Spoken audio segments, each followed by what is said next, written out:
Assalamualaikum warahmatullahi wabarakatuh.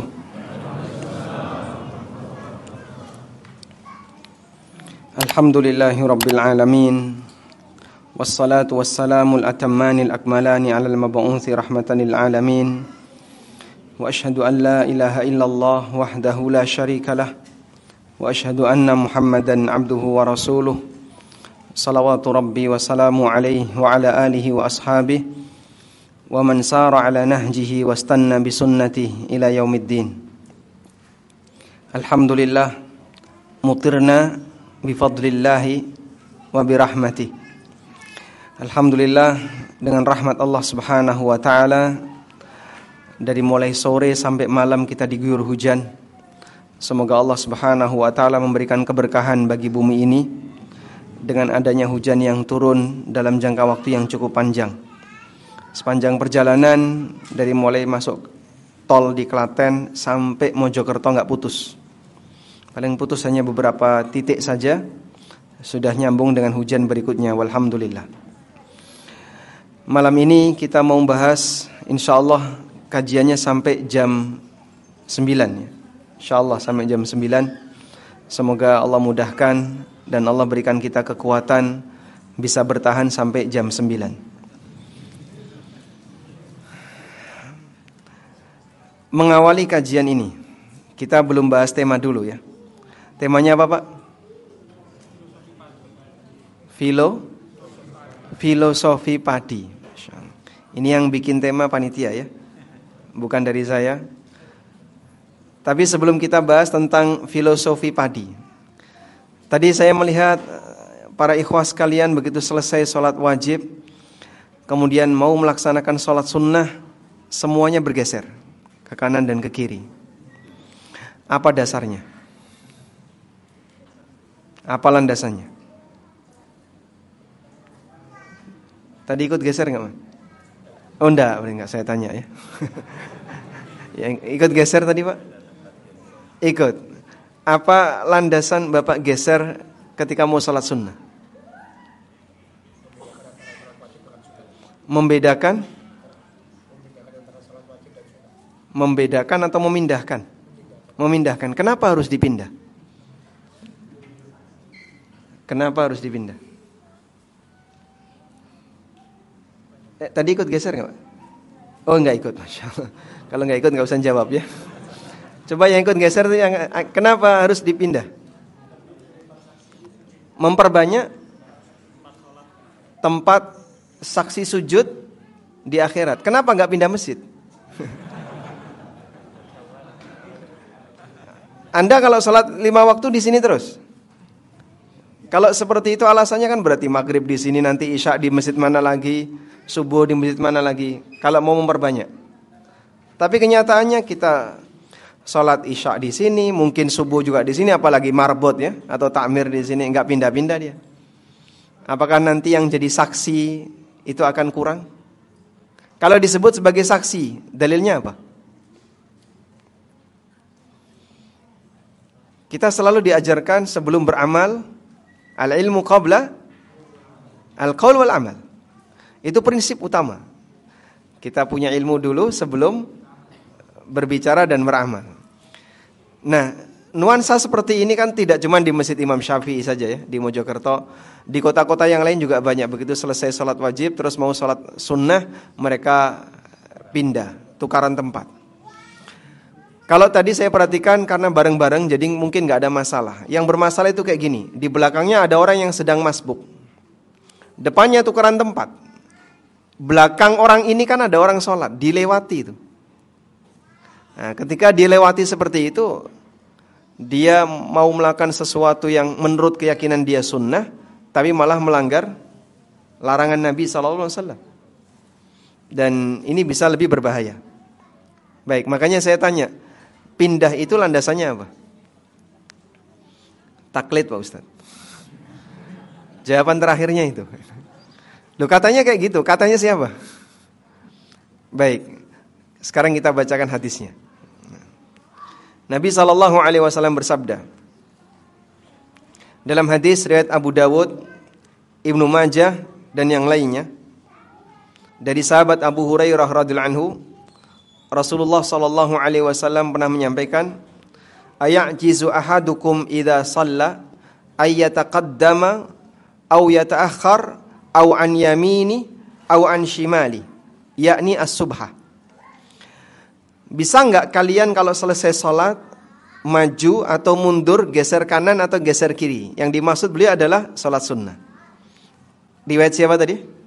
Abu Dawud, Ibnu Majah, dari siapa? Sahabat Abu Hurairah radhiyallahu anhu. Rasulullah SAW mengajarkan kalau salat sunnah geser kanan, geser kiri, maju atau mundur. Satu hadis. Tadi kalau Anda mengamalkan dan tidak tahu hadis ini, nggak bisa disebut bernilai sunnah. Karena semangat imtithalnya nggak ada, semangat untuk meniru hadisnya nggak ada. Sebab belum tahu dalilnya. Tapi kalau tahu dalilnya dulu baru diamalkan, itulah yang bernilai sunnah. Dalam hadis yang lain yang diriwayatkan oleh Muslim dari Muawiyah radhiyallahu anhu, beliau pernah mengatakan, amarona Rasulullah sallallahu alaihi wasallam alla tusala salatun bi salatin hatta natakallama au nakhruj. Rasulullah SAW memerintahkan kami untuk tidak menyambung salat dengan salat berikutnya. Dan yang dimaksud adalah salat wajib dengan salat sunnah sampai kita natakallam. Natakallam menyuarakan sesuatu. Bisa dzikir, bisa baca ayat kursi, bisa juga ngobrol dengan sampingnya, au nakhruj atau keluar. Sehingga hadis ini dalil dianjurkan untuk pindah dari salat wajib ketika mau salat sunnah, pindah tempat. Kata An-Nawawi rahimahullah, fihi dalilun lima qalahu ashabuna. Hadis ini merupakan dalil pendapat para ulama mazhab kami, yaitu mazhab Syafi'iyah. Anna an-nafilata ar-ratibata wa ghairaha yustahabbu ayyutahawwala laha an mawdi'il faridah. Bahwa orang kalau mau melaksanakan salat sunnah, dianjurkan untuk berpindah dari tempat dia melaksanakan salat wajib. Wa afdalut tahawul ilal bait. Dan perpindahan yang paling afdal itu ke rumah. Wa afdalut tahawul ilal bait. Kalau mau pindah yang paling afdal pulang dulu. Tapi kajian ya Pak, balik lagi. Nanti malah enggak balik ya. Karena Anda kajian, maka nanti Anda berpindah cukup di seputaran masjid. Walhamdulillah, insyaallah amalan itu sesuai sunnah, walaupun tadi waktu melakukan belum tahu dalilnya. Ya, maka yang lebih penting di sini adalah kembali kepada prinsip berilmu dulu sebelum beramal. Sehingga tidak hanya sebatas ikut-ikutan, tapi teman-teman saya kayak gitu jadi saya ikut-ikutan. Kamu kenapa ikut temanmu? Belum tentu itu benar. Tapi kalau ikut dalil, insya Allah kita semakin yakin kalau ini benar.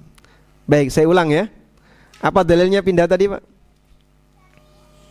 Ada dua hadis. Hadis pertama dari Abu Hurairah radhiyallahu anhu, riwayat Abu Dawud, Ibnu Majah. Gimana kalimatnya? Rasulullah SAW meminta agar kita geser maju mundur ke kanan ke kiri. Yang kedua hadis Muawiyah, riwayat Muslim. Nabi SAW perintahkan apa? Agar kita tidak menyambung salat dengan salat berikutnya sampai kita bicara atau keluar. Keluar bisa pulang ke rumah dan juga bisa dimaknai pindah ke tempat yang lain. Walhamdulillah. Taib. Selanjutnya Bapak Ibu yang dimuliakan Allah, kita akan bahas sesuai dengan tema di kesempatan malam ini. Filosofi padi. Masyarakat kita paham ketika menyebut nama padi berarti yang dimaksud adalah ungkapan seperti padi makin berisi, makin banyak burung yang datang. Makin berisi makin menunduk.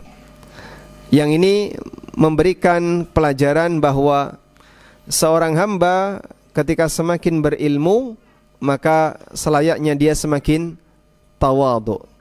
Dan demikianlah ilmu agama akan bisa mengantarkan seorang hamba untuk semakin tawadhu, ilmu agama bisa mengantarkan seorang hamba semakin khusyuk.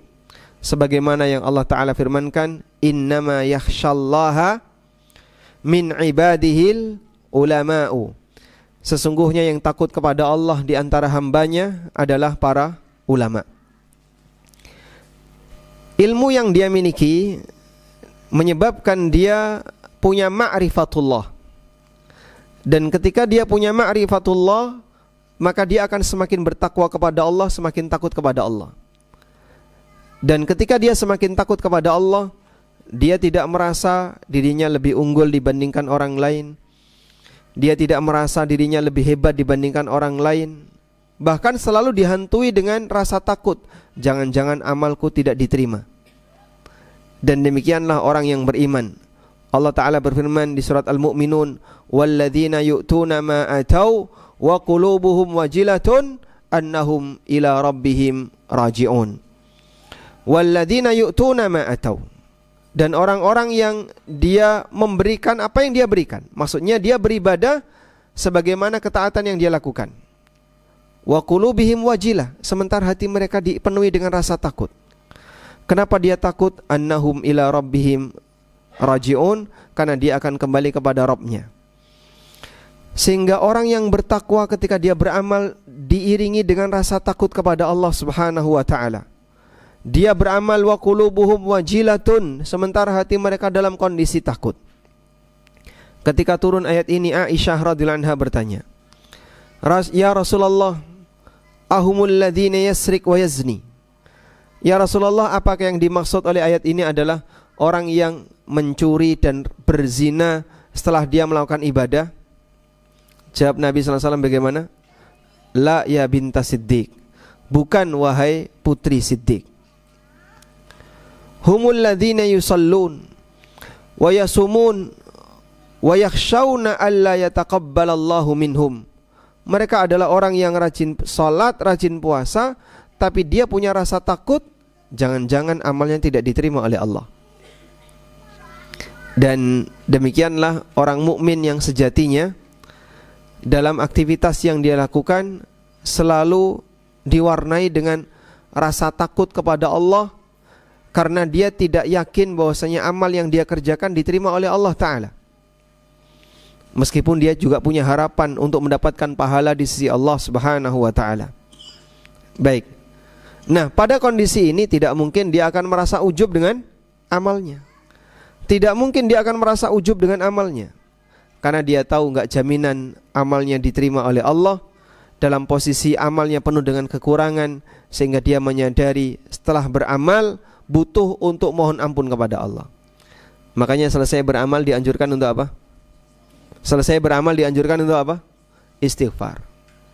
Allah Subhanahu wa ta'ala berfirman tentang haji, "Tsumma afidu min haitsu afadhan nas wastaghfirullah."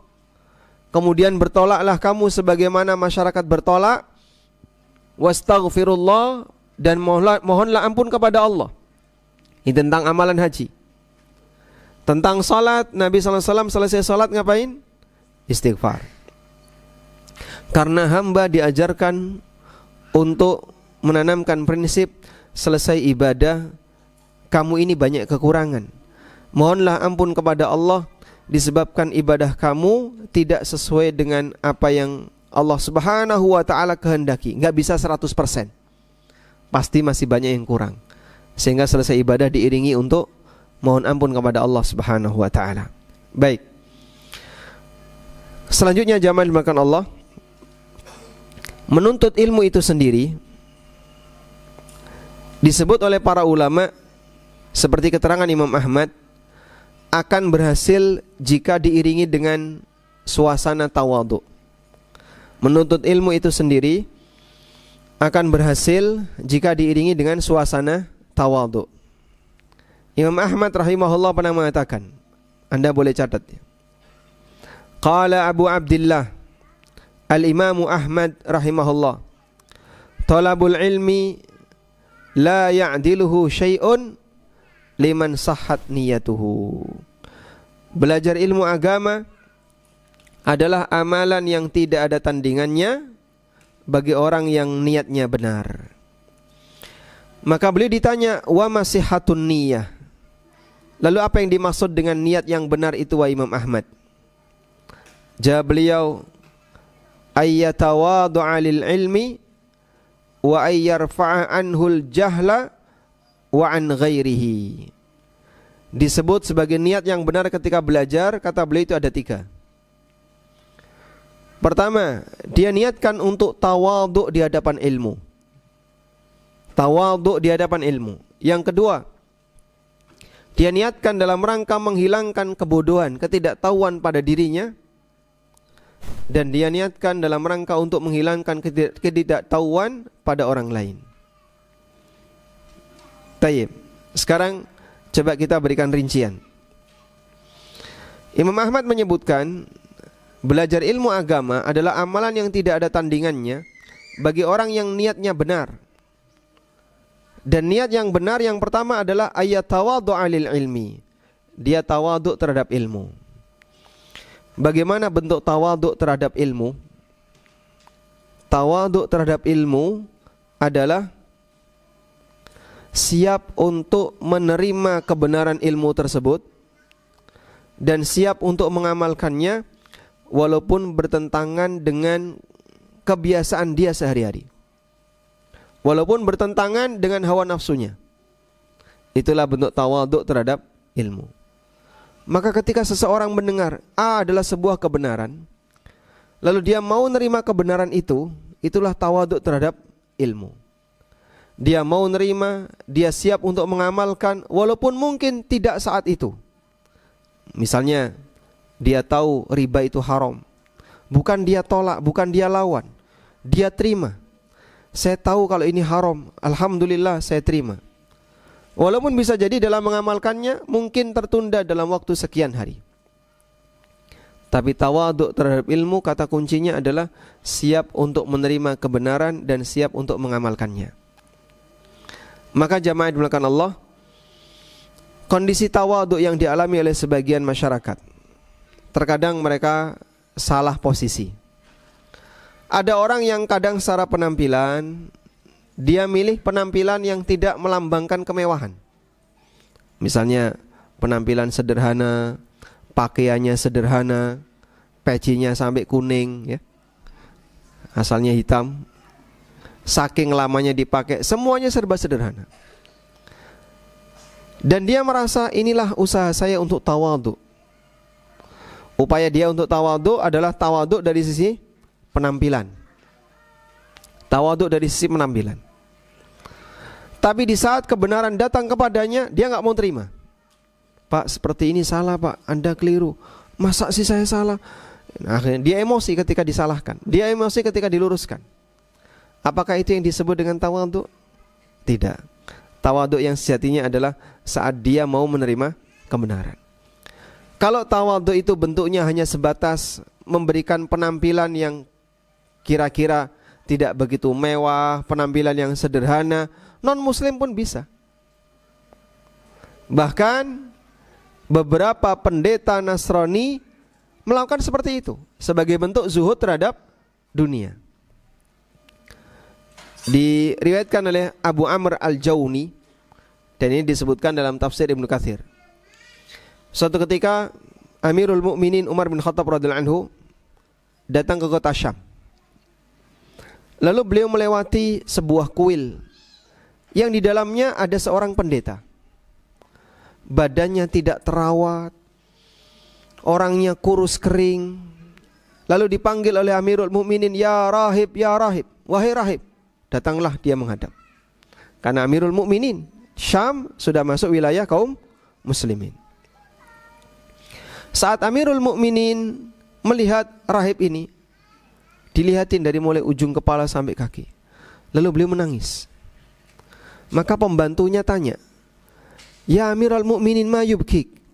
Wahai Amirul Mukminin, apa yang menyebabkan Anda menangis? Kemudian beliau menyampaikan, tadzakartu kitab Allah, tadzakartu qaulallahi ta'ala, amilatun nasibah tasla naran hamiyah. Aku teringat firman Allah Subhanahu wa taala, amilatun nasibah. ada manusia yang rajin bekerja, rajin beramal, nasibah, sampai 100% dia gunakan waktunya untuk beramal. Nasibah itu artinya memancangkan. Yang dimaksud di situ adalah dia beramal seutuhnya sampai tidak menyentuh kegiatan duniawi. Tasla naron hamiyah, tapi dia masuk ke dalam neraka. Waliyadzubillah. Rahib ini tidak terurus badannya, orangnya kurus kering, isinya hanya untuk ibadah sepanjang hidupnya. Tapi dikatakan oleh Amirul Mukminin, amilatun nasibah tasla naron hamiyah. Maka kalau sebatas tawaduk dalam bentuk penampilan, ya, sehingga orang pakai penampilan-penampilan yang agak jawani misalnya, atau penampilan-penampilan yang copan-camping, tidak begitu mewah, bukan itu tawaduk yang sebenarnya. Dandan itu boleh nggak, Pak? Dandan itu boleh nggak? Kelompok siapa yang mengingkari dandan? Ibnu Abbas radhiyallahu anhuma ketika minta izin kepada Ali bin Abi Thalib, segerakan salat, aku mau datangi orang Khawarij. Ali bin Abi Thalib keberatan, kamu nanti dibunuh sama mereka. Jawab Ibnu Abbas, insyaallah tidak. Karena Ibnu Abbas termasuk orang yang sangat dihormati, Ahlul Bait, berilmu, dan majelisnya dihadiri oleh banyak orang, sehingga ganggu Ibnu Abbas bahaya. Berangkatlah Ibnu Abbas, beliau pakai pakaian yang bagus, kemudian pakai imamah yang rapi, pakai minyak wangi, menghadap Khawarij. Saat mendatangi Khawarij, mereka komentar, "Ma hadza ya Ibnu Abbas?" Ini apa-apaan wahai Ibnu Abbas? Kenapa kamu laki-laki kok dandan? Diingkari oleh Khawarij. Maka Ibnu Abbas mengatakan, ngapain kalian mengingkari aku? Walaqad ra'aitu Rasulullah sallallahu alaihi wasallam, sementara aku pernah melihat Rasulullah sallallahu alaihi wasallam memakai dandanan seperti ini. Sehingga apa yang dilakukan oleh Ibnu Abbas itu sunnah. Kenapa kalian ingkari? Sehingga Nabi sallallahu alaihi wasallam pernah enggak Pak pakai pakaian bagus? Pernah. Beliau pernah menggunakan kain yang bagus, pakaian yang bagus, padahal beliau adalah orang yang paling zuhud dan paling tawadhu. Maka zuhud dan tawadhu itu tidak berkaitan dengan penampilan lahiriah. Karena innallaha jamilun yuhibbul jamal. Sesungguhnya Allah zat yang maha indah dan Allah menyukai keindahan. Yang dimaksud dengan yuhibbul jamal, menyukai keindahan di situ adalah maknanya yuhibbut tajammul. Allah menyukai orang yang dandan. Sehingga penampilannya dirapikan, penampilannya didandani, itu bukan hal yang tercela. Maka kalau ada orang yang misalnya mau berangkat kajian, dia rapikan badannya, dia rapikan pakaiannya, itu hal yang mulia. Sebagaimana pula yang dilakukan oleh Imam Malik bin Anas rahimahullah, kalau beliau mau ngajar, apa yang beliau lakukan? Beliau mandi dulu, beliau pakai parfum, beliau gunakan pakaian yang bagus, kemudian beliau ngajar. Sehingga sekali lagi, tawaduk yang sejatinya itu bukan sebatas tawaduk penampilan lahiriah, tapi lebih kepada tawaduk batin. Nah, tawaduk batin itu kata kuncinya apa? Kata kuncinya apa? Dia siap untuk menerima kebenaran. Sehingga ketika dia belajar tahu hal yang baru, alhamdulillah saya siap untuk menerimanya. Sam'an wa ta'ah. Saya dengar dan saya taati. Ketemu hal yang baru lagi, sam'an wa ta'ah. Meskipun bisa jadi bertentangan dengan hawa nafsunya, bertentangan dengan apa yang selama ini dia pegangi, tapi dia siap untuk menerima itu. Itulah tawaduk yang sejatinya. Orang sufi mungkin dia berpenampilan sangat sederhana. Bahkan pakaiannya kadang pakaian yang sudah usang, ya, pakaian yang sudah rusak. Tapi saat dia diberitahu praktek ibadah kamu itu salah, nggak terima dia. Itukah yang dimaksud dengan tawaduk? Tawaduk yang mana? Ini salah tempat ketika tawaduk. Baik. Selanjutnya, pada saat seorang hamba dia belajar ilmu agama, maka dengan sifat tawadhu akan menyebabkan ilmu itu lebih mudah untuk dia serap. Karena dia punya prinsip taslim tadi, ya, punya prinsip siap untuk menerima kebenaran. Dan itu berangkat dari apa? taslim. Hatinya seperti terbuka untuk setiap kebenaran. Maka kebenaran apapun yang masuk akan mudah untuk dia terima. Allah Subhanahu wa ta'ala memberikan gambaran. Ilmu itu seperti air hujan. Dan hati manusia itu seperti permukaan tanah. Allah Ta'ala berfirman di surat Ar-Ra'du, Anzala minas sama'i ma'an fasalat awdiyatum biqadariha. Allah menurunkan air hujan dari langit. Fasalat awdiyatum biqadariha. Lalu semua tempat yang ada di muka bumi ini terisi dengan air sesuai dengan kapasitasnya. Sehingga ada sungai yang lebar, hujan lebat, dia enggak luber. Ada cekungan kecil, begitu hujan sebentar, sudah luber.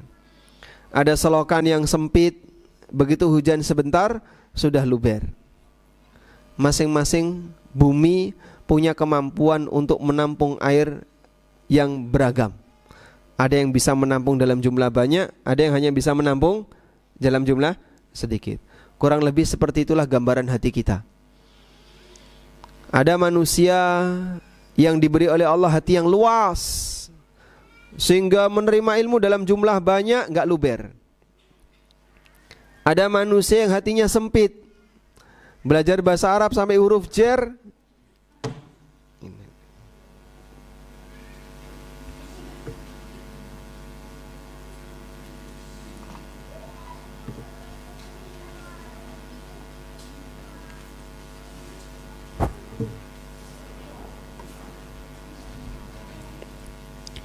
Sampai mana tadi? Huruf jer. Huruf jer alatnya jatuh ya. Ada manusia yang diberi oleh Allah hati yang sempit, sehingga baru belajar sedikit sudah merasa gak kuat ya. Saya sudah pusing Pak Ustaz, saya bingung. Baru-baru belajar sampai titik A, baru sebentar dia sudah pusing, dia sudah bingung. Karena tampungannya kecil. Demikianlah kondisi hati kita, masing-masing diberi oleh Allah hati yang beragam. Maka berdoalah kepada Allah agar diberi hati yang luas, sehingga ketika kita belajar gak gampang pusing. Baik. Dan dari gambaran ini ada sebuah nasihat yang disampaikan oleh Abdullah bin Mu'taz Al-Abbasi. Anda tulis ya. Ada seorang perkataan ulama, beliau tabi'in, Abdullah bin Mu'taz Al-Abbasi. Kata Abdullah ibn Mu'taz Al-Abbasi, beliau mengatakan, Al-mutawadi'u fi tullabil ilmi aktharuhum ilman, kama anna al-makan al-munkhafid aktharu buqa'il ardi ma'an. Orang yang tawadhu di kalangan talibul ilmi, orang yang tawadhu di kalangan pembelajar, mereka adalah orang yang paling banyak ilmunya. Beliau kasih penjelasan sebagaimana ilustrasi air. Air itu mengalir dari mana? Dari tempat yang tinggi, dari tempat yang rendah ke yang tinggi. Air mengalir dari sumur ke tandon, dari yang rendah ke yang tinggi. Betul? Betul ya? Baik. Betul enggak? Dipaksa. Dipaksa untuk apa? Untuk naik. Air mengalir dari tempat yang tinggi ke tempat yang rendah. Maka orang yang tawadhu itu berarti hatinya di bawah. Pada posisi ketika hatinya di bawah, dialah menjadi orang yang paling banyak terisi ilmu. Demikianlah yang dinasihatkan oleh Abdullah bin Mu'taz Al-Abbasi. Sebagaimana air mengalir dari tempat tinggi yang ke tempat yang rendah, maka orang yang tawadhu akan paling kaya ilmunya. Karena itu ketika seorang hamba menghiasi diri dalam waktu belajar sebagai orang yang tawadhu, akan lebih mudah untuk bisa menerima ilmu. Dan sebagai konsekuensinya, karena saat dia belajar dia selalu berlatih untuk tawadhu, maka dia akan menjadi mutawadhi, orang yang gampang untuk tawadhu. Dan tawadhu di sini batasannya ada dua. Pertama, seperti yang tadi disampaikan oleh Imam Ahmad, siap menerima ilmu, siap menerima kebenaran. Dan yang kedua, dia tidak merasa lebih tinggi dibandingkan orang lain.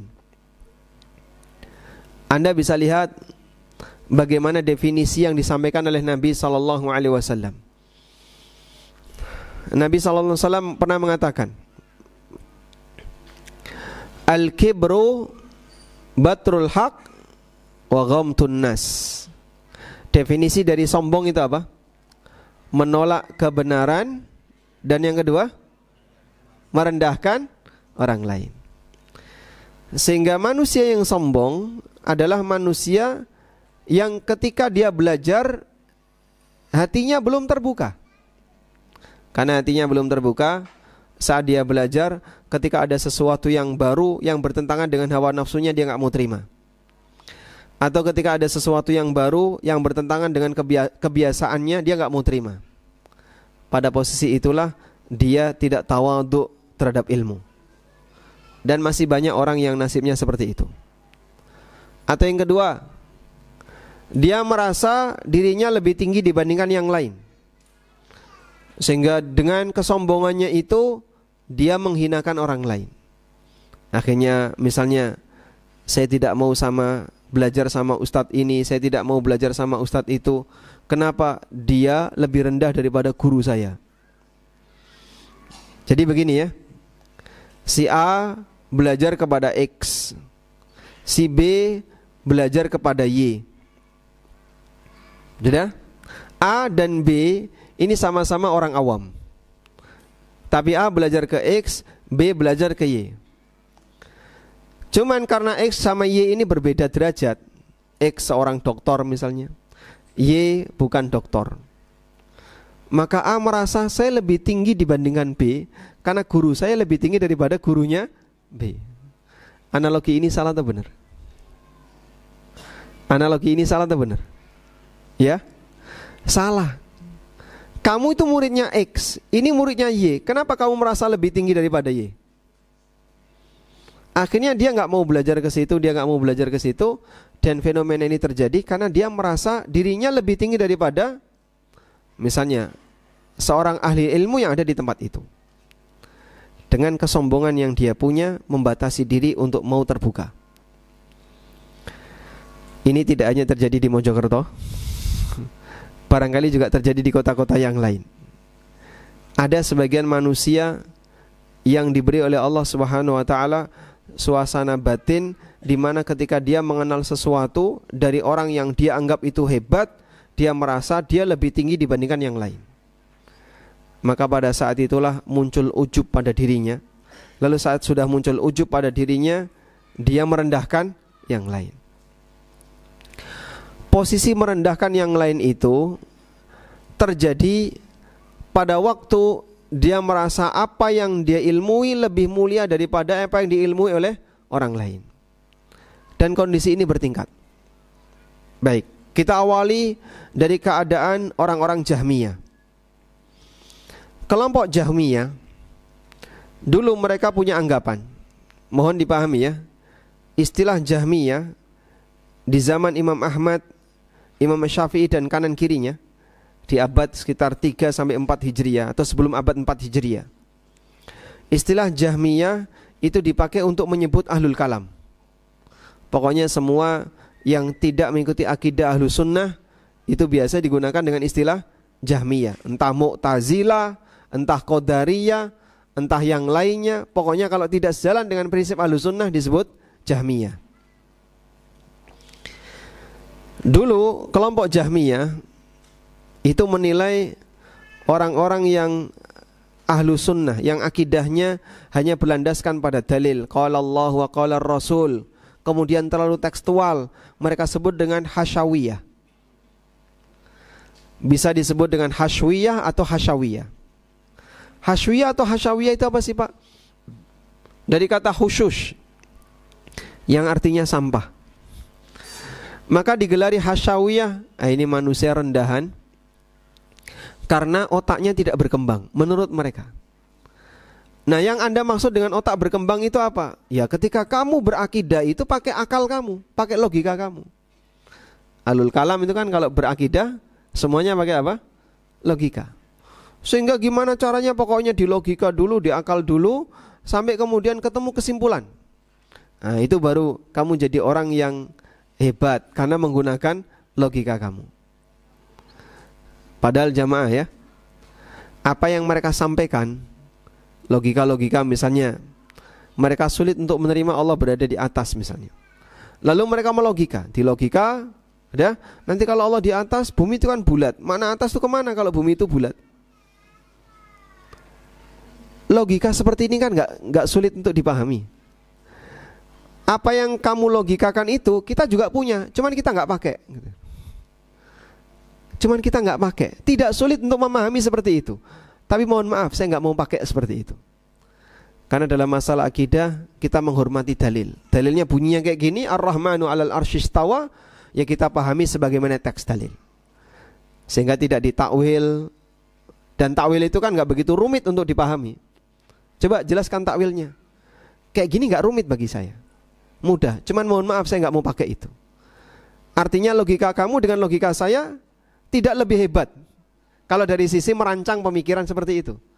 Cuman kita nggak mau pakai karena menghormati dalil. Maka debatnya Ahlus Sunnah dengan Ahlul Kalam itu berimbang dari sisi penggunaan logika. Cuman Ahlus Sunnah lebih unggul karena mereka menerapkan prinsip taslim.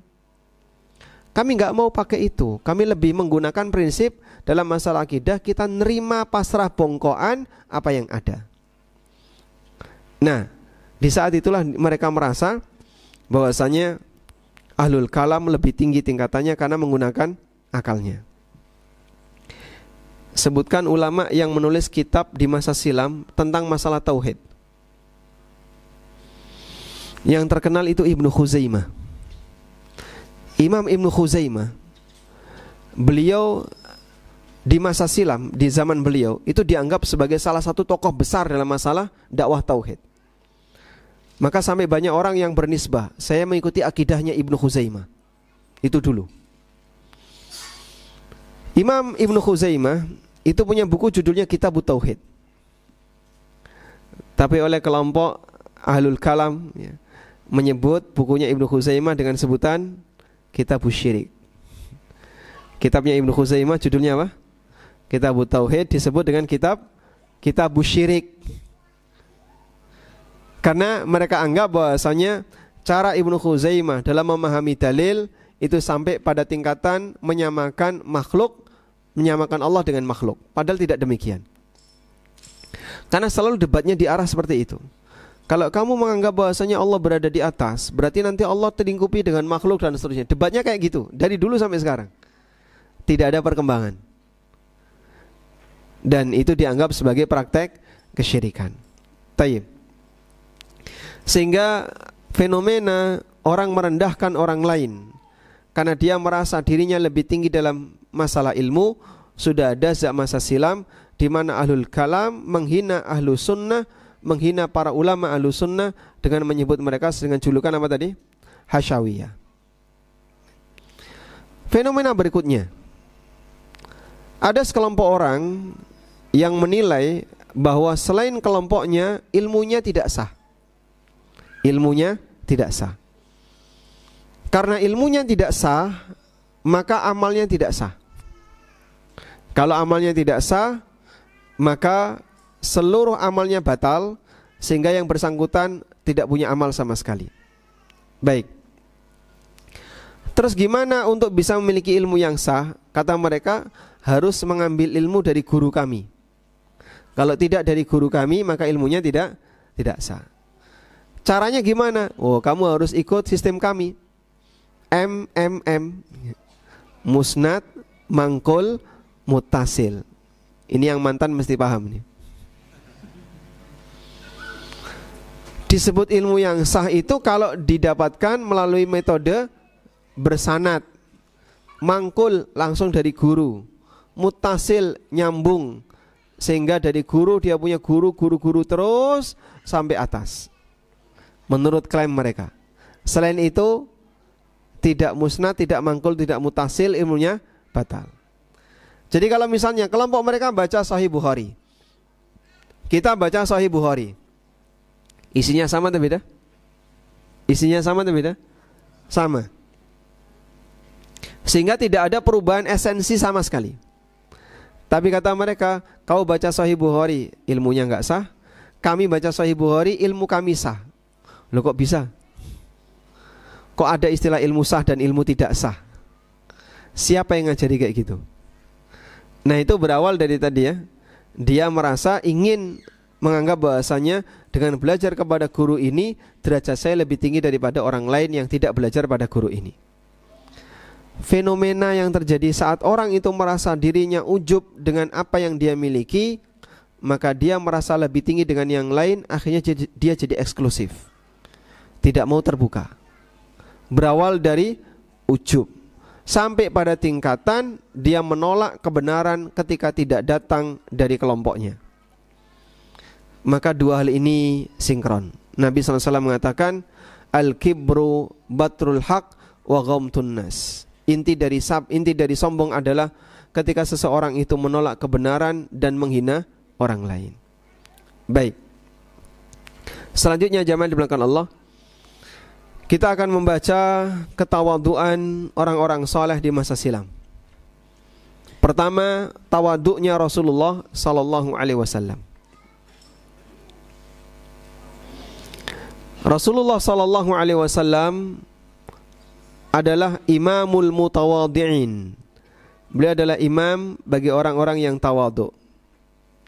Sebelumnya, biar Anda enggak merem ya, sebutkan contoh nyata tawaduknya Nabi sallallahu alaihi wasallam yang pernah Anda baca dalam sejarah. Silakan.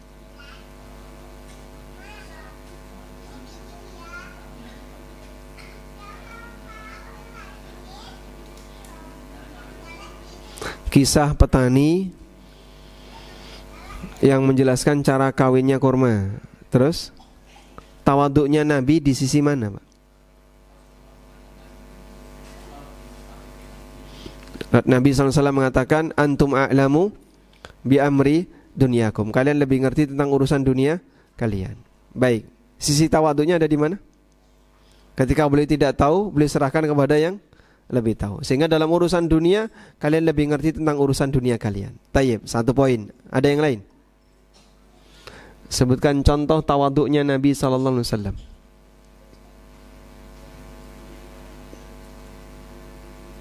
Contohnya apa, Pak? Nabi sallallahu alaihi wasallam ketika diundang makan oleh siapapun, beliau enggak nolak sepanjang beliau tidak punya kesibukan. Sampai beliau andai pun diundang hanya untuk mengkonsumsi firsin syatin. Firsin itu tengkleng, Pak ya, kaki kambing. Beliau pasti akan datang. Dan mendatangi undangan itu tawaduk atau bukan? Tawaduk. Mendatangi undangan itu tawaduk. Masya Allah, beliau datang ke sini padahal dari jauh. Beliau adalah orang yang terhormat, tapi mau datang ke rumah kami, mau datang ke gubuk kami, walaupun hidangan makanannya sangat sederhana. Maka mau datang menghadiri undangan makan itu termasuk sikap tawadhu. Karena itu Rasulullah sallallahu alaihi wasallam ketika diundang oleh siapapun, sepanjang beliau tidak punya kegiatan, beliau akan datang. Nabi sallallahu alaihi wasallam pernah diundang oleh Mulaikah. Man Mulaikah? Siapa Mulaikah? Kenal Mulaikah, Pak? Tidak kenal. PK, Pak. Siapa Mulaikah? Beliau neneknya Anas bin Malik. Mulaikah pernah menyediakan makanan untuk Rasulullah SAW. Lalu beliau mengundang Nabi SAW untuk datang. Anas mengundang Rasulullah SAW. Kemudian datanglah Nabi SAW bersama beberapa sahabat untuk makan di tempatnya Mulaikah. Kemudian sholat di situ, di rumahnya Mulaikah. Demikian pula ke tempat yang lain. Sampai ketika ada wanita Yahudi yang ngundang Nabi SAW ketika di Khaybar, beliau datang. Padahal hidangannya dibubuhi dengan racun. Seperti itu contoh tawaduknya Nabi SAW. Contoh yang lain. tawaduknya Nabi SAW. Dalam hadis riwayat Muslim dari Anas bin Malik, ada orang yang datang menemui Rasulullah SAW. Lalu orang itu mengatakan, ya khairal bariyah, wahai makhluk yang terbaik. Ya khairal bariyah, wahai makhluk yang terbaik. Faqala Rasulullah SAW, dzaka Ibrahim alaihissalam. Yang kamu sebut itu Ibrahim alaihissalam. Hadis riwayat Muslim. Siapa yang lebih mulia, Nabi Muhammad atau Ibrahim? Ya, siapa yang lebih mulia, Pak? Nabi Muhammad sallallahu alaihi wasallam. Dari mana kita tahu kalau beliau yang paling mulia? Karena beliau pernah mengatakan, ana sayyidu waladi Adam wala fakhra. Aku adalah pemimpin bagi seluruh anak manusia, wala fakhra, bukan untuk kesombongan.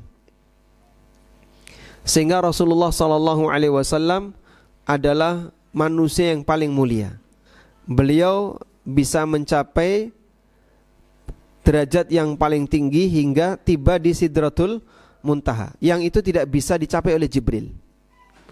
Hanya sampai di sini Jibril diizinkan, kemudian Nabi SAW sendiri yang naik. Sehingga menunjukkan kalau beliau adalah manusia yang paling mulia. Tapi kenapa Nabi SAW mengatakan seperti ini? Qalal ulama, kata para ulama, innama qala sallallahu alaihi wasallam hadha tawadu'an wa ihtiraman li Ibrahim alaihi salatu wassalam. Nabi sallallahu alaihi wasallam menyampaikan kalimat ini adalah sebagai bentuk tawadu' dan memuliakan Nabi Ibrahim alaihi salatu wassalam. Meskipun beliau paling mulia, tapi beliau tidak pernah menghina Nabi Yunus bin Matta. Walaupun Nabi Yunus disebut oleh Allah sempat mengalami pelanggaran, karena Rasulullah SAW adalah seorang hamba yang tawadhu. Dan ini contoh tawadhunya Nabi SAW. Padahal beliau manusia tertinggi, tidak ada manusia yang status sosialnya lebih tinggi dibandingkan Nabi SAW. Ada enggak Pak orang yang lebih kaya dari Rasulullah SAW? Ada enggak orang yang lebih kaya daripada Nabi Muhammad SAW? Hah?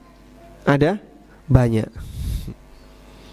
Banyak sekali kalau dari sisi materi dunia dibandingkan dengan materi Nabi SAW. Yang lebih kaya daripada Nabi SAW ada? Banyak. Tapi tidak ada manusia yang lebih tinggi status sosialnya dibandingkan Rasulullah SAW. Makanya walaupun beliau tidak mampu dari sisi materi, tapi tidak boleh sahabat memberikan sedekah untuk beliau. Nabi SAW tidak makan sedekah. Kenapa beliau nggak makan sedekah? Karena sedekah itu diberikan dari yang tinggi ke yang rendah. Tapi beliau boleh menerima hadiah. Beliau tidak makan sedekah dan beliau menerima hadiah. Sebab hadiah bisa diberikan kepada yang lebih tinggi. Kenapa beliau tidak makan sedekah? Karena tidak ada manusia yang derajat status sosialnya lebih tinggi daripada Rasulullah SAW. Meskipun banyak yang lebih kaya. Makanya bedakan antara kekayaan dengan status sosial. Kalau bicara masalah kekayaan, beberapa sahabat ada yang lebih kaya daripada Rasulullah SAW. Tapi kalau bicara status sosial, tidak ada manusia yang status sosialnya di atas Rasulullah SAW. Baik. Sehingga dalam hal ini Nabi SAW memberikan contoh bagaimana ketawaduan beliau sallallahu alaihi wasallam. Walaupun beliau adalah manusia terbaik, manusia yang paling hebat, namun Nabi sallallahu alaihi wasallam tetap tawadhu. Berikutnya, tawadhunya para ulama.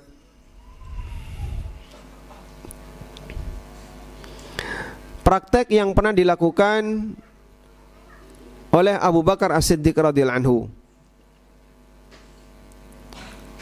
Abu Bakar As-Siddiq radhiyallahu anhu pernah ikut sholat jamaah bersama Rasulullah sallallahu alaihi wasallam. Dan di situ juga ada Ubay bin Ka'ab. Lalu Nabi sallallahu alaihi wasallam salah dalam membaca ayat. Tapi semuanya terdiam. Ada Abu Bakar, ada Umar, ada Ubay. Selesai sholat Nabi sallallahu alaihi wasallam tanya, "Atusalluna ma'ana?" Kalian tadi ikut sholat bareng kita kan? Falima lam taqulu syai'an. Kenapa kalian tidak ngoreksi tadi? Ketika beliau salah membaca ayat, semuanya diam. Lalu mereka mengatakan, "Ya Rasulullah, bagaimana kami mengoreksi bacaan Anda padahal Al-Qur'an diturunkan kepada Anda?" Segan di hadapan Nabi sallallahu alaihi wasallam. Dan itu tawadhu'nya sahabat di hadapan Rasulullah sallallahu alaihi wasallam. Dan Ubay bin Ka'ab ini sahabat yang istimewa jamaah. Beliau termasuk salah satu di antara sahabat yang dijadikan sebagai referensi dalam Al-Qur'an. Belajarlah Al-Quran dari 4 orang. Salah satunya adalah Ubay bin Ka'ab. Apa istimewanya Ubay? Suatu ketika Nabi SAW bersama Ubay. Lalu beliau mengatakan kepada Ubay, "Innallaha amarani an aqra' alaika lam yakunil ladzina kafaru min ahlil kitab." Sesungguhnya Allah perintahkan aku untuk membacakan kepadamu surat Al-Bayyinah. Sesungguhnya Allah perintahkan aku untuk membacakan kepada kamu surat Al-Bayyinah. Kalau Anda sebagai Ubay, Pak, kira-kira pertanyaan apa yang akan Anda sampaikan? Kira-kira pertanyaan apa yang akan Anda sampaikan?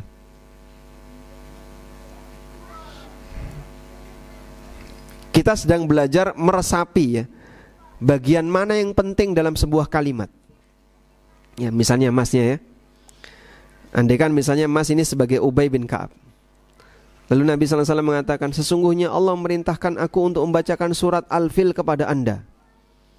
Kira-kira pertanyaan apa yang akan Anda sampaikan? Untuk apa gitu?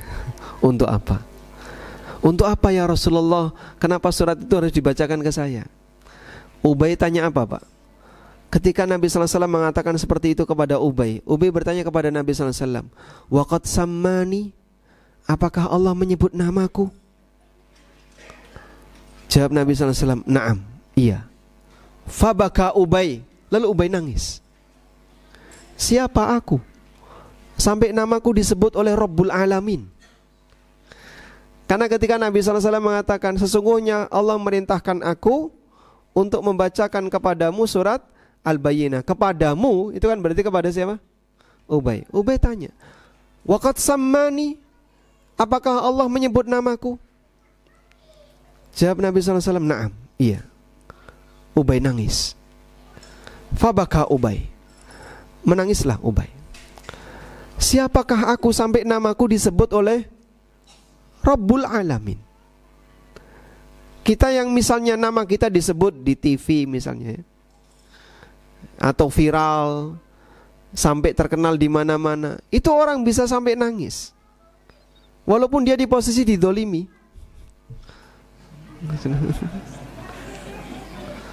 Karena saking viralnya sampai dia terharu. Belum pernah dia merasakan seviral itu. Coba perasaannya kayak gimana itu? Dari mulai from zero to hore. Jadi pada posisi itu Ubay menangis sampai namanya disebut oleh Allah Subhanahu wa taala. Yang mungkin kita tidak punya keutamaan sebagaimana dimiliki oleh Ubay. Tayyib. Sehingga sahabat adalah orang yang sangat tawadhu di hadapan Rasulullah sallallahu alaihi wasallam, walaupun mereka punya keistimewaan yang luar biasa. Kemudian para ulama generasi setelahnya, para ulama tabi'in, banyak di antara mereka yang punya karakter tawadhu. Saya bacakan cerita yang pernah dialami oleh Atha bin Abi Rabah.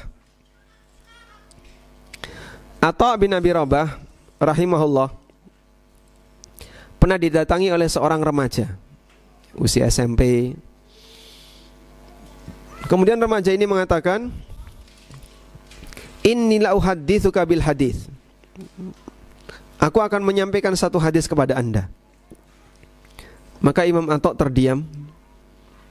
Lalu orang itu fa'an satalahu ka'annahu lam yasma'hu. Imam Atha pun terdiam seolah-olah beliau sama sekali belum mendengarkan hadis itu. Beliau dengarkan dengan maksimal.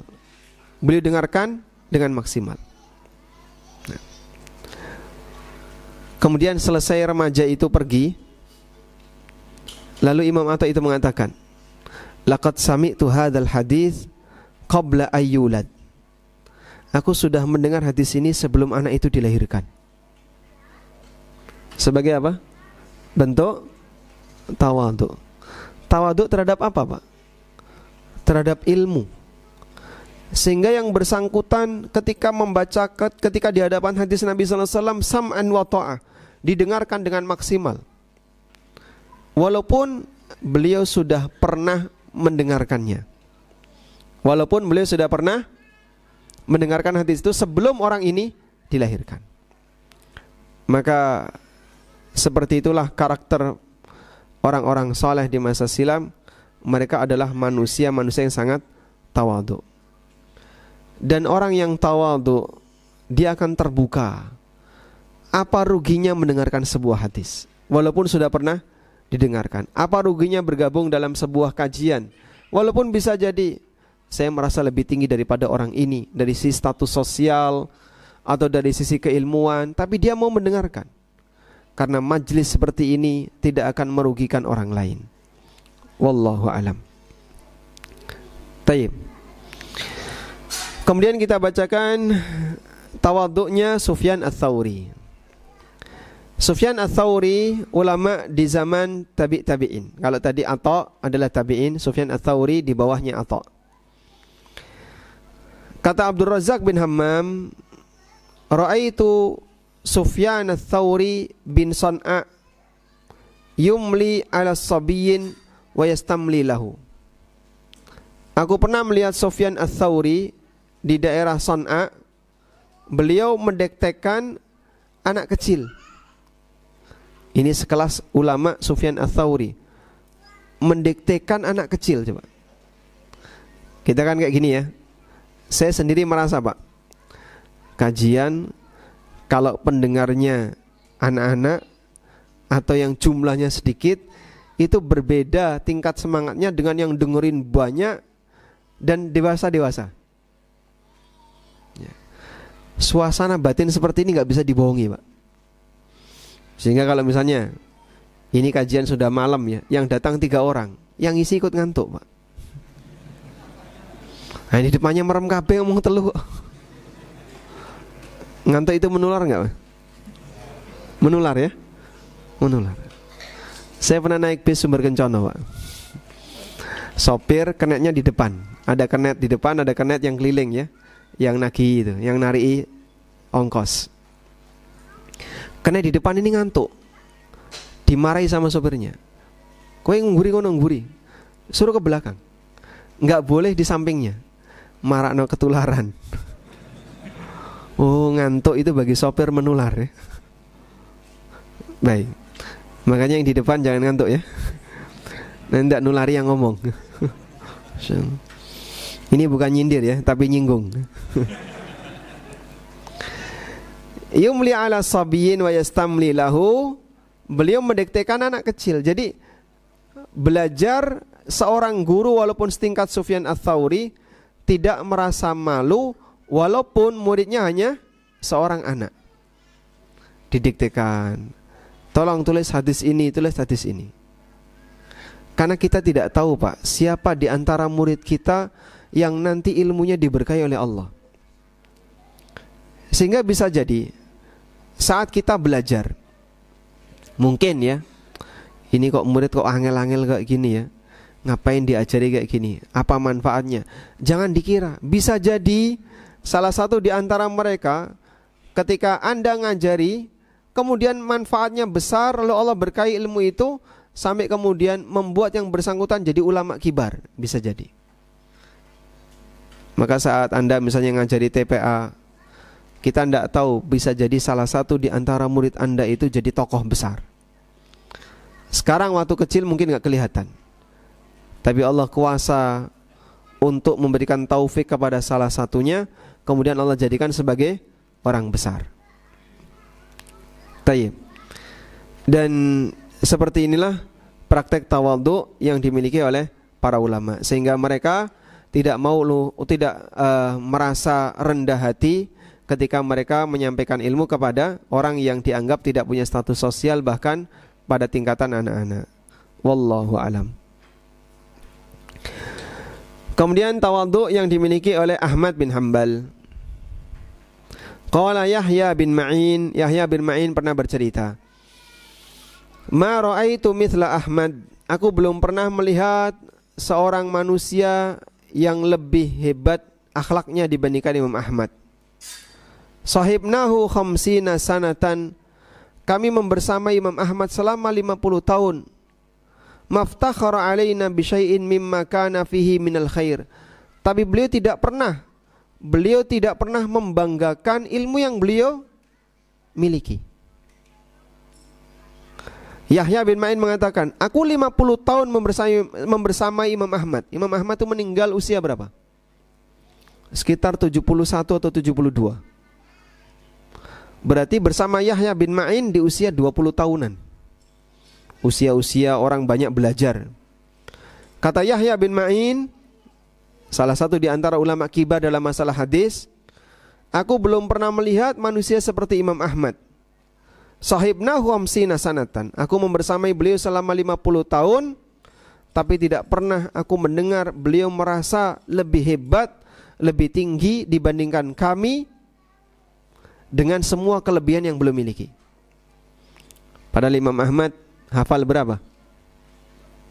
Berapa hafalan Imam Ahmad? 1 juta hadis. Berapa?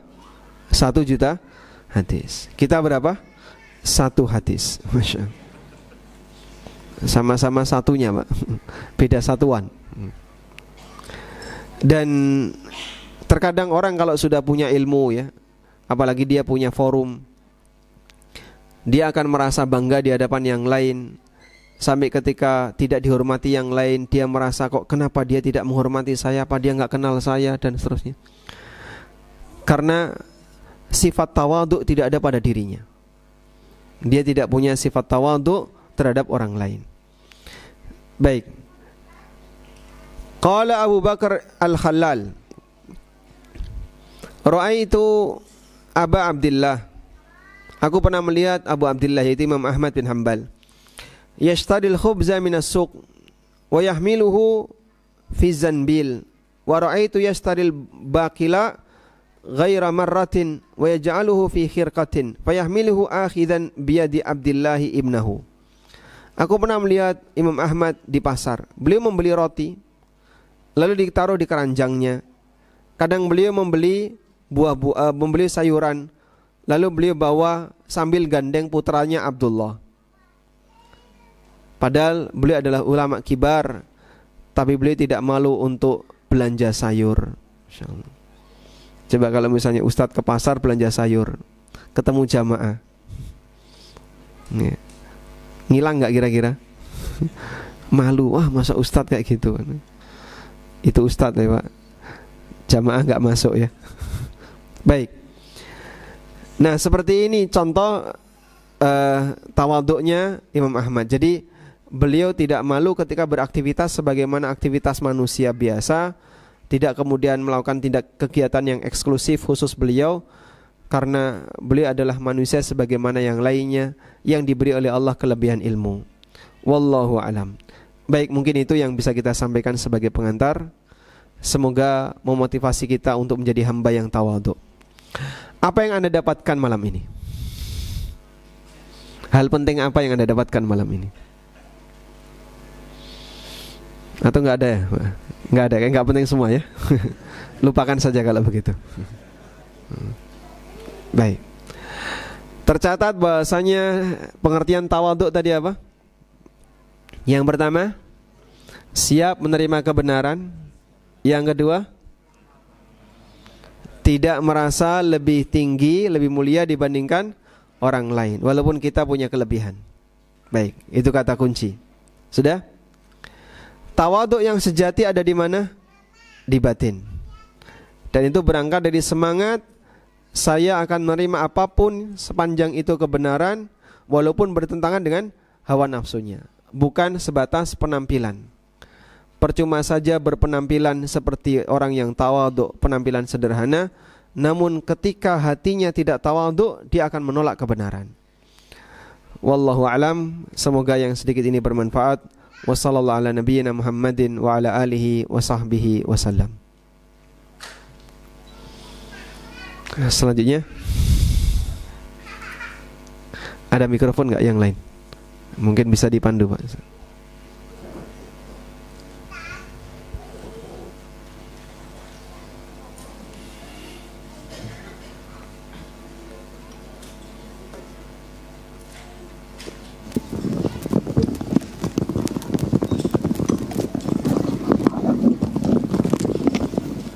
Silakan. Ya, antum kasih panduan kegiatan. Jangan saya diumumkan ada apa. Oh, barangkali. Nah, silakan beliau.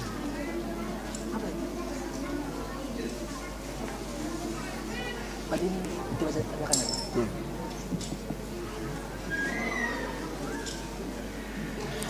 Baik, kalau nggak ada pertanyaan kita akhiri sampai di sini. Ada yang mau disampaikan? Nah, silakan, Pak. Tulis. Langsung boleh, silakan.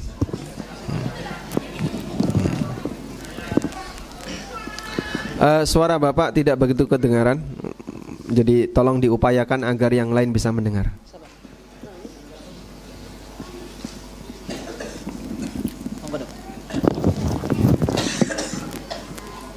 Assalamualaikum Ustaz. Waalaikumsalam. Maaf mau tanya Ustaz, bagaimana ini tapi di luar tema ya? Di luar tema? Berarti di luar masjid aja gimana? Faddal, tafaddal. Iya Ustaz, jadi bagaimana hukumnya apa ya di negara ini? Saya pernah lihat jadi ada semacam tas, dia jual belinya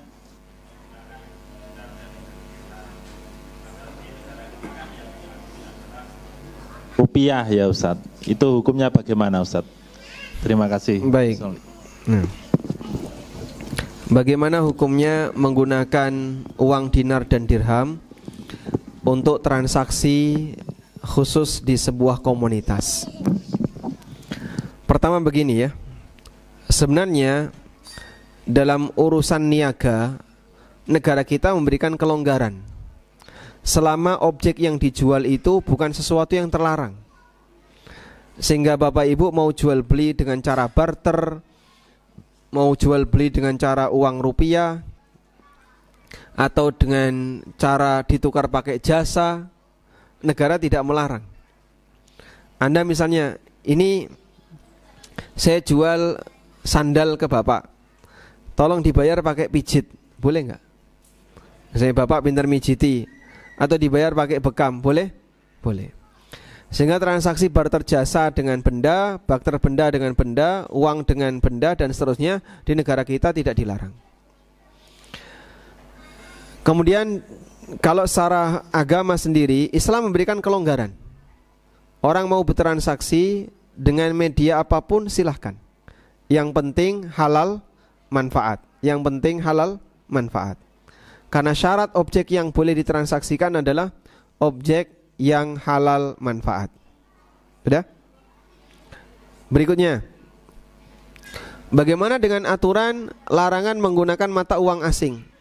Misalnya transaksi dengan dolar atau transaksi dengan real dan seterusnya.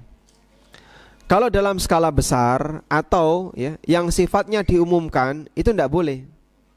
Karena itu melanggar undang-undang di negara kita. Sehingga Anda misalnya buat bandrol harga pakai dolar, dan itu diumumkan, lalu Anda transaksikan dengan dolar, nah itu nanti akan bersinggungan dengan larangan yang ada di pemerintah kita. Namun kalau sifatnya hanya satu transaksi, dua transaksi yang sifatnya kecil ya, insidental, pemerintah tidak sampai pada tingkatan menganggap ini tindakan melanggar hukum. Wallahu alam, mungkin Anda juga bisa konsultasikan kepada ahli hukum kalau sebatas insidentan itu boleh atau tidak. Misalnya ketemu teman bawa real, ada dihargai aja 100 real, sah-sah saja ya. Kalau dari sisi agama boleh. Dinar dan dirham kurang lebih juga seperti itu, Pak. Kalau Bapak tanya tentang hukum, dalam arti hukum syariat, orang boleh saja bertransaksi dengan menggunakan dinar dan dirham, baik satu komunitas maupun di luar komunitas. Apakah itu melanggar undang-undang di negara kita? Nah, tergantung apakah ini disemarakkan atau tidak. Kalau disemarakkan, bisa jadi itu melanggar. Tapi kalau hanya sebatas kesepakatan kecil, ya saya kira nggak sampai pada tingkatan melanggar hukum. Tapi mungkin Bapak nanti bisa konsultasikan kepada ahli hukum dalam bidang ini. Cakupan dilarang untuk bertransaksi dengan mata uang selain rupiah itu seperti apa? Begitu, Pak? Baik. Cukup insyaallah. Nah, silakan, Pak.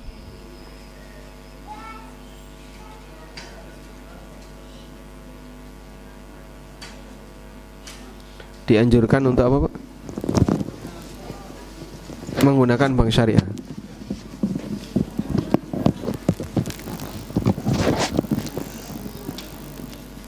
Kita dianjurkan agar menghindari riba itu pakai bank syariah.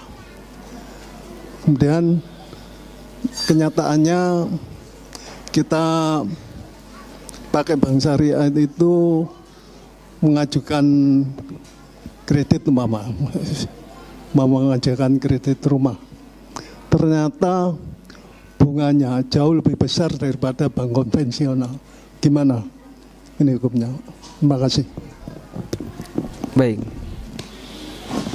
Saya ulang pertanyaannya ya. Dimohon yang di atas nggak usah rame dulu, karena kajiannya masih lama. Agar menghindari riba, kita disarankan menggunakan bank syariah. Tapi kenyataannya bunga di bank syariah lebih gede daripada di bank konven. Terlepas dari nama, Pak ya.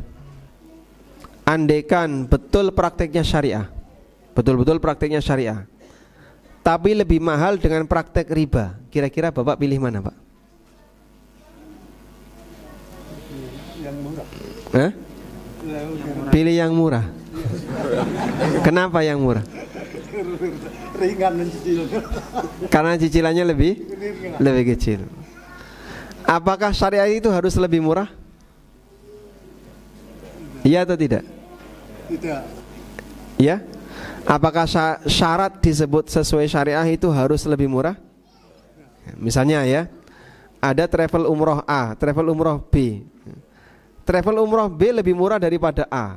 Mana yang lebih sesuai syariah? Ada travel umroh A sama B. B lebih murah daripada A. Yang lebih sesuai syariah yang mana? Ya dua-duanya sama. Kalau mereka memberikan layanan dengan transaksi yang sesuai syariah, sehingga disebut syariah dan tidak, itu bukan ukurannya murah atau mahal. Selamanya yang namanya daging sapi lebih mahal daripada daging babi. Kalimat ini salah atau benar? Benar ya. Daging sapi akan selalu lebih mahal daripada daging babi. Kalimat salah atau benar? Begitu ya.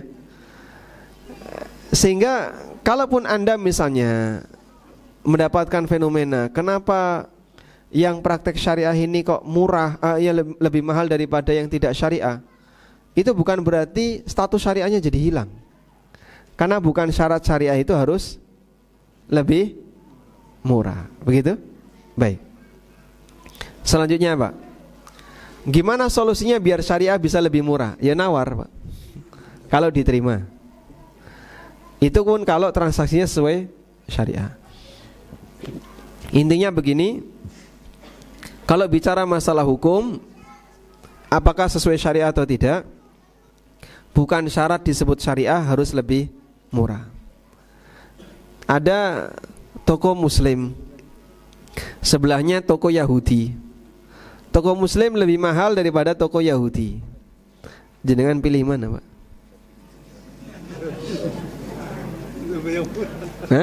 Toko Yahudi, kenapa? Murah secara finansial. Iya, karena kita ngukurnya seperti itu. Kalau misalnya ada latar belakang agama yang harus Anda jadikan pertimbangan, maka seharusnya kita pilih yang muslim. Tapi ketika kita bicara masalah muamalah tanpa mempertimbangkan agama, orang akan menggunakan pendekatan mana yang lebih menguntungkan bagi saya. Dia akan milih yang murah. Nah, makanya kalau perbandingannya antara yang halal dan yang haram, kok yang halal lebih mahal daripada yang haram, kita wajib pilih yang halal. Karena yang haram ini jelas salah, walaupun dia lebih murah. Barang asli sama barang KW pasti lebih mahal asli. Boleh nggak kita beli barang KW? Nggak boleh. Kenapa? Pelanggaran terhadap hak orang lain. Wallahu a'lam. Atau ada yang mau ditambahkan, Pak? Silakan. Riba ada di mana-mana. Kalau sama-sama riba, Pak, yang konven riba, syariah riba, tapi yang ini lebih murah daripada yang itu, Bapak boleh pilih yang murah. Cuman tidak boleh juga karena itu dua-duanya riba. Sehingga Bapak cari yang tidak riba. Kalau sama-sama riba. Jadi penjelasan tadi, jika kita kondisikan bank syariahnya 100% syariah. Wallahu alam. Baik. Ada pertanyaan, Ustaz? Assalamualaikum, Ustaz. Waalaikumsalam warahmatullahi. Saya bekerja sebagai staf di instansi pemerintah yang mengurusi perizinan. Suatu saat atasan kami dapat pemberian dari pihak yang berterima kasih karena izinnya sudah selesai. Kami tahu dan pemberian tersebut dibagikan kepada stafnya. Apakah boleh kami menerima? Dan sebaliknya, kalau semisal kami tidak tahu sumbernya, itu dari mana, apakah juga boleh menerima pemberian tersebut? Baik. Lebih cocok kalau seperti ini ditanyakan ke KPK. Jadi kalau KPK memberikan rekomendasi, oh nggak apa-apa, diterima saja, silahkan diterima. Tapi kalau KPK tidak memberikan rekomendasi, ya, jadi nggak jauh-jauh kita bicara masalah syariat, secara aturan agama saja ini dilarang. Kesadaran berkaitan dengan menjaga kode etik di negara kita itu sangat rendah. Dan itu salah satu faktornya adalah di negara kita itu gampang minta maaf. Sehingga orang berkali-kali salah, selama masih bisa minta maaf, gampang untuk berbuat salah. Sehingga seolah-olah masyarakat kita itu tidak pernah punya catatan, orang ini sebenarnya punya sejarah gelap dengan aneka kesalahan yang dia lakukan. Minta maaf, nanti minta maaf lagi, nanti minta maaf, sampai jelas-jelas nggak tahu malu masih bisa diberi hak untuk minta maaf. Beda dengan di negara-negara yang lain ya, yang masih menghormati prinsip. Misalnya Anda bisa sebut negara kafir yang masih menghormati prinsip. Jepang misalnya. Orang melanggar di Jepang gimana, Pak? Hah? Hilang wibawa, sudah. Rasa malu yang ada pada dirinya sangat tinggi. Sampai dia rela untuk bunuh diri, dia siap untuk mengundurkan diri, dengan satu kesalahan kecil dia mengundurkan diri. Ada yang sampai kemudian misalnya dia minta maaf kepada seluruh masyarakat dengan cara ruku. Itu cara mereka ya. Sehingga suasana seperti itu di negara kita hilang. Masyarakat kita tidak punya urat malunya, itu mungkin udah putus, Pak ya. Mungkin Anda bisa lihat bagaimana proses persidangan orang yang jelas-jelas salah, sampai mempermainkan persidangan. Misalnya terang-terangan dia membuat saksi palsu, terus setelah itu dia cerita, kemarin saya membuat saksi palsu, disaksikan oleh banyak orang sambil ketawa-ketawa. Itu rasa malunya di mana? Dan itu ahli hukum yang kayak gitu ya. Makanya kadang kita itu merasa heran. Berarti masyarakat kita yang selama ini berada di lingkungan hukum, mereka tahu itu salah tapi hilang rasa malu, nol rasa malunya. Yang penting pokoknya nggak ketahuan, nggak sampai viral, itulah baru dia bertahan. Baru kalau kemudian sudah viral, barulah dia turun. Coba kalau nggak viral. ST. Ya, makanya kita belajar tahap demi tahap ya. Dan sambil memberikan pengaruh bagi masyarakat, mari kita bangun kembali nuansa rasa malu ketika berbuat salah di masyarakat. Nabi SAW pernah mengatakan, la tatakallamu bi kalimatin ta'tadiru ghadan. Jangan kamu mengucapkan satu kalimat terus besok minta maaf. Saya ulang ya. Janganlah kamu mengucapkan satu kalimat terus besok kamu minta maaf. Maksudnya gimana? Nek ngomong tuh hati-hati. Sehingga jangan cuman mengandalkan yang penting besok bisa klarifikasi, klarifikasi. Selama masih bisa klarifikasi, terus orang gampang berbuat salah. Kesalahan pasti terjadi dan diberi hak untuk klarifikasi, tapi jangan jadikan klarifikasi sebagai motivasi untuk berbuat salah. Nah, orang itu dibalik di sini. Wallahu alam. Baik. Pertanyaan terakhir, Dad. Bagaimana hukumnya memakai voucher diskon di suatu marketplace atau suatu aplikasi seperti ojol atau yang lainnya, Dad? Ya, tergantung sebabnya. Kalau tidak ada akad utang piutang ya sah-sah saja, sehingga orang tidak perlu takut dengan kata-kata voucher. Tapi kalau dia diberi voucher karena dia punya piutang, berarti ini manfaat karena transaksi utang, dan itu masuk kategori riba. Wallahu alam. Baik, ada satu lagi, silakan.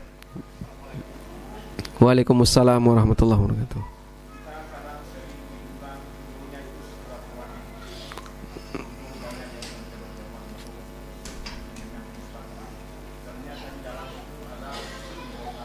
Ada istilahnya istighatsah. Nah, beliau bertanya kalau beliau sering diundang untuk silaturahim, kumpul dengan teman-teman. Istilah silaturahim dalam bahasa Indonesia itu terlalu luas dibandingkan istilah silaturahim dalam bahasa Arab. Karena batasan silaturahim sebagaimana keterangan Al-Qadhi Iyad, itu cakupan paling jauhnya adalah sepupu. Ada yang mengatakan mahram. Jadi lingkaran mahram itulah yang disebut silaturahmi. Kalau di luar mahram, di luar sepupu, maka bukan lagi silaturahmi. Itu kalau pakai bahasa Arab. Tapi kalau kita pakai bahasa Indonesia, cakupannya lebih luas. Pokoknya kumpul bareng itu silaturahmi.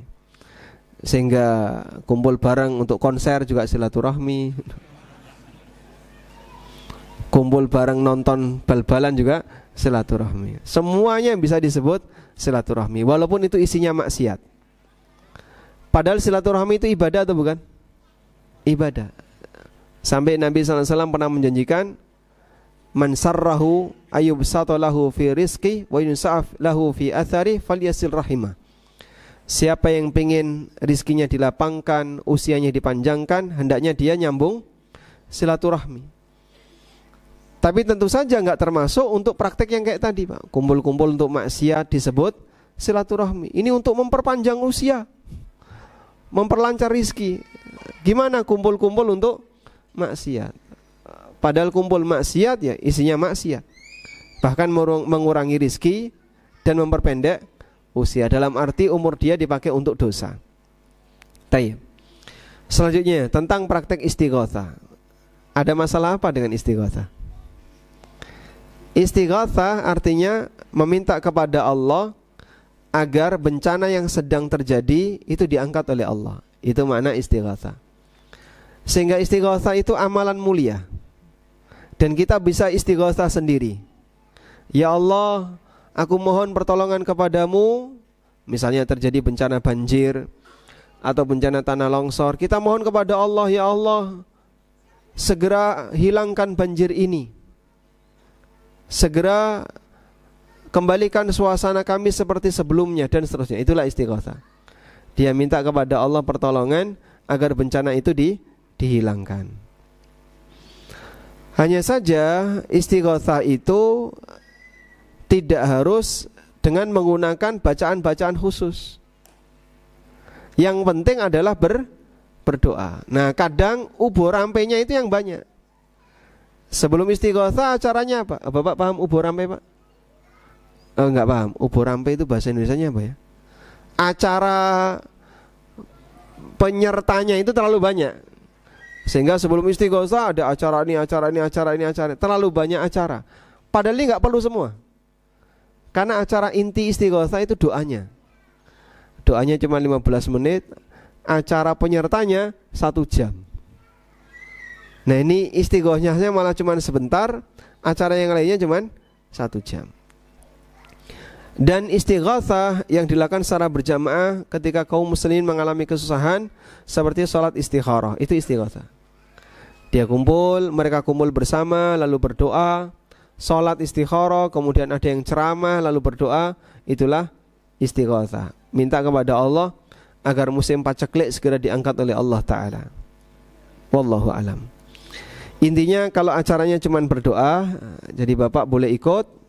Tapi kalau terlalu banyak acara-acara yang lain, nah kita perlu tahu itu itinerary acaranya apa saja sehingga bisa dinilai ini apakah acara bermasalah ataukah bukan. Wallahu alam. Demikian yang bisa kita bahas, semoga bermanfaat. Wassallallahu ala nabiyyina Muhammadin wa ala alihi wa sahbihi wasallam. Wa akhiru da'wana anil hamdulillahi rabbil alamin. Wassalamualaikum warahmatullahi wabarakatuh.